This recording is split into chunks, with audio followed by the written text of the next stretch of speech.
काफी बच्चों का सीएसआई ऑफ नेट निकलता है, काफी का CSI of net plus JRF निकलता है। इन दोनों में क्या डिफरेंस है, अपॉर्चुनिटीज में क्या डिफरेंस है, थोड़ा बताइए। जी जी जी, जैसे आपने मेंशन किया तो एग्ज़ाम तो कॉमन है, जैसे 200 मार्क्स का एग्ज़ाम होता है। तो आप जब अप्लाई करते हैं आपसे पूछा जाता है कि आप नेट के लिए अप्लाई कर रहे हैं या जेआरएफ के लिए अप्लाई कर रहे हैं। तो नेट है कि आप असिस्टेंट प्रोफेसर के लिए एलिजिबिलिटी के लिए अप्लाई कर रहे हैं कि आप, तो नेट का कट ऑफ लो जाता है। एग्जाम्पल के लिए मान लीजिए नेट का कट ऑफ 100 मार्क्स है 200 में से। फिर जो जेआरएफ है, जूनियर रिसर्च फेलोशिप, ये पीएचडी एडमिशन के लिए है। तो जो बच्चे पीएचडी एडमिशन के लिए इंटरेस्टेड हैं तो वो जब अप्लाई करते हैं तो वहाँ पर उनको जेआरएफ सेलेक्ट करना होगा।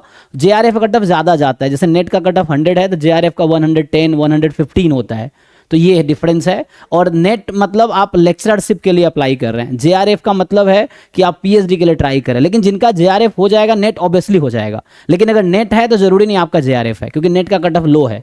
तो मान लीजिए 100 प्लस कर रहे हैं तो आपका नेट क्वालिफाई हो रहा है। 115 अगर जेआरएफ कट ऑफ तो 115 प्लस है तब आपका जेआरएफ हो रहा है, और अगर जेआरएफ हो गया तो नेट ऑब्वियसली हो गया है।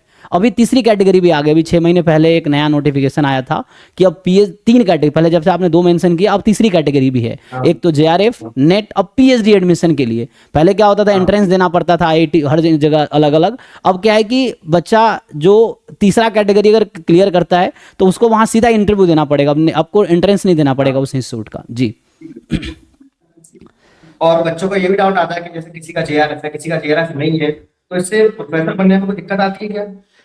नहीं, प्रोफेसर बनने में कोई दिक्कत नहीं आती, क्योंकि जब आप अप्लाई करते हैं तो मार्क्स डिस्ट्रीब्यूशन होता है। जैसे मान लीजिए आप कहीं अप्लाई कर रहे हैं तो 100 मार्क्स में अराउंड जो नेट का है वो 10 मार्क्स का कंट्रीब्यूशन है। तो net plus JRF I think वहाँ 2 मार्क्स का गैप मिलता है। नेट के लिए 8 मार्क्स देते हैं और नेट विथ जेआरएफ है तो 10 मार्क्स मिलता है। जो एलिजिबिलिटी के लिए 100 में से कितने पॉइंट आप अचीव कर पा रहे हैं, मतलब आपका क्या लेवल है आउट ऑफ 100 एप्लीकेशन के टाइम पे, तो थोड़ा सा डिफरेंस क्रिएट होता है 2 मार्क्स का, मतलब 2 पॉइंट का।